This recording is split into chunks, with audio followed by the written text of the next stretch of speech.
عبدالعزیز بن صہیب نے انس بن مالک رضی اللہ تعالی عنہ سے روایت کی کہ نبی کریم صلی اللہ علیہ وسلم غزوہ خیبر میں تشریف لے گئے۔ ہم نے وہاں فجر کی نماز اندھیرے ہی میں پڑھی، پھر نبی صلی اللہ علیہ وسلم سوار ہوئے اور ابو طلحہ بھی سوار ہوئے۔ میں ابو طلحہ کے پیچھے بیٹھا ہوا تھا۔ نبی صلی اللہ علیہ وسلم نے اپنی سواری کا رخ خیبر کی گلیوں کی طرف کر دیا۔ میرا گھٹنا نبی کریم صلی اللہ علیہ وسلم کی ران سے چھو جاتا تھا۔ پھر نبی کریم صلی اللہ علیہ وسلم نے اپنی ران سے تہبند کو ہٹایا، یہاں تک کہ میں نبی کریم صلی اللہ علیہ وسلم کی شفاف اور سفید رانوں کی سفیدی اور چمک دیکھنے لگا۔ جب آپ خیبر کی بستی میں داخل ہوئے تو آپ صلی اللہ علیہ وسلم نے فرمایا کہ اللہ اکبر، اللہ سب سے بڑا ہے، خیبر برباد ہو گیا۔ جب ہم کسی قوم کے آنگن میں اتر جائیں تو ڈرائے ہوئے لوگوں کی صبح منحوس ہو جاتی ہے۔ آپ نے یہ 3 مرتبہ فرمایا۔ انس رضی اللہ تعالی عنہ نے کہا کہ خیبر کے یہودی لوگ اپنے کاموں کے لیے باہر نکلے ہی تھے کہ وہ چلا اٹھے، محمد صلی اللہ علیہ وسلم آن پہنچے۔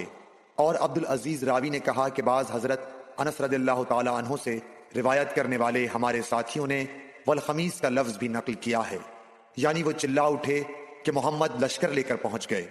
بس ہم نے خیبر لڑ کر فتح کر لیا اور قیدی جمع کیے گئے۔ پھر وحیہ رضی اللہ تعالی عنہ آئے اور عرض کی کہ یا رسول اللہ صلی اللہ علیہ وسلم، قیدیوں میں سے کوئی باندی مجھے عنایت کیجیے۔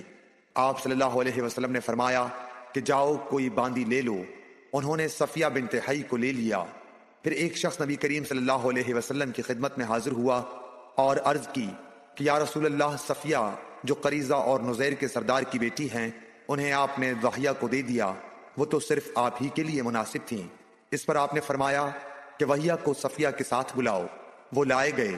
جب نبی کریم صلی اللہ علیہ وسلم نے انہیں دیکھا تو فرمایا کہ قیدیوں میں سے کوئی اور باندی لے لو۔